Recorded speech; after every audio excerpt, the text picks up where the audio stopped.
Hi, everyone, I am Wenming.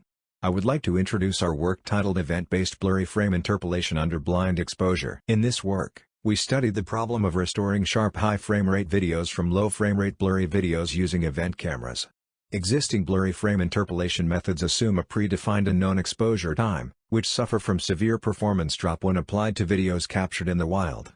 We make an attempt to tackle the blurry frame interpolation under blind exposure with the assistance of event cameras.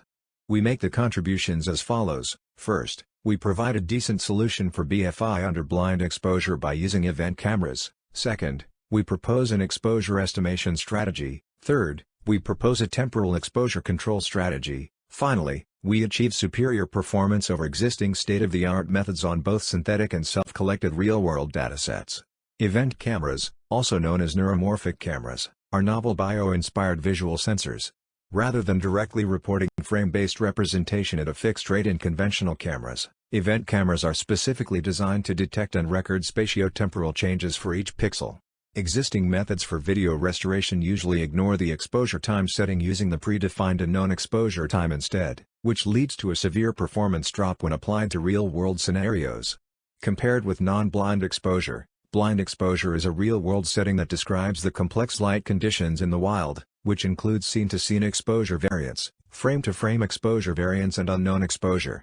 Blurry frame interpolation aims to restore sharp high frame rate videos from blurry low frame rate videos, which is highly desirable for a wide range of applications, such as novel view interpolation synthesis and interframe video compression. Blind exposure brings new challenges to blurry frame interpolation. We attempt to introduce event cameras to this new track. We demonstrate that event cameras are suitable for BFI under blind exposure from 2 points. First, the high temporal resolution property of event cameras is able to compensate for the exposure prior. Second, the event stream is a natural constraint between blurry frames and sharp frames. Before addressing the blind exposure problem, we need to explore the solution of blurry frame interpolation under non-blind exposure. IVD in CVPR23 demonstrates that arbitrary sharp frames can be interpolated from blurry frames by using the event-based physical constraint, whenever the interpolated time is in or out of exposure time. Unifying the equation 2 and 3 to equation 4, we make a conclusion that given any exposure prior and interpolated time, we can formulate the blurry frame interpolation under non-blind exposure with equation 1 and 4. However, one question is proposed here. For blind exposure problem, exposure time is varying and unknown, leading to biased estimation in equation 4. In other words, solely based on equation 1 and 4 cannot address blind exposure problem. Similar to the kernel estimation in blind SR, we propose to estimate the exposure prior to address the blurry frame interpolation under blind exposure. In such a way, blind exposure can be transferred into non-blind exposure. Here, we need to answer two questions: how to estimate exposure prior? Solve from blurry frames? However, it is difficult to estimate the exposure time from the blurry frame. Because the blurry effect of an image is determined by the motion speed and duration of exposure time, which we call exposure ambiguity. It typically happens that blur due to fast motion within short time equals to blur due to slow motion within long time.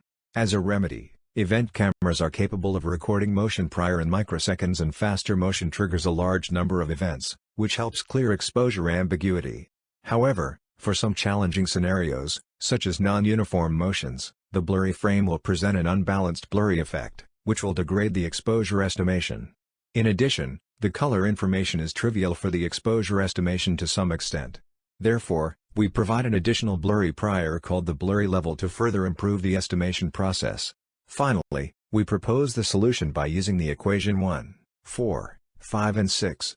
The overall pipeline, which consists of three main components: exposure estimation, temporal exposure control and sharp frame reconstruction. For exposure estimation, group normalization is utilized for alleviating the modality diversity of frames and events.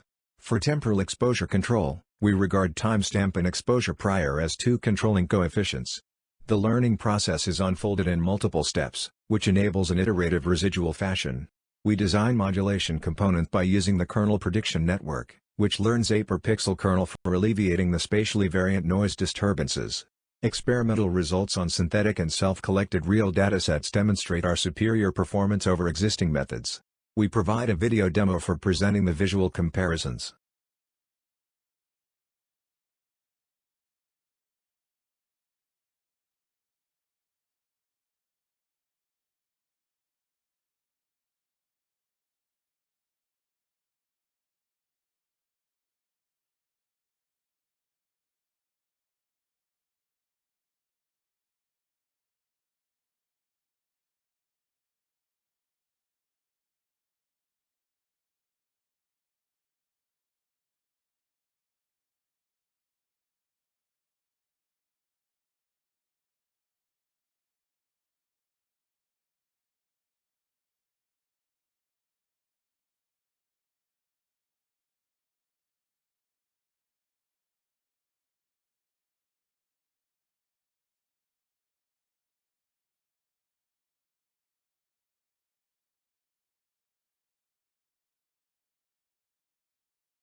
Thanks for your time.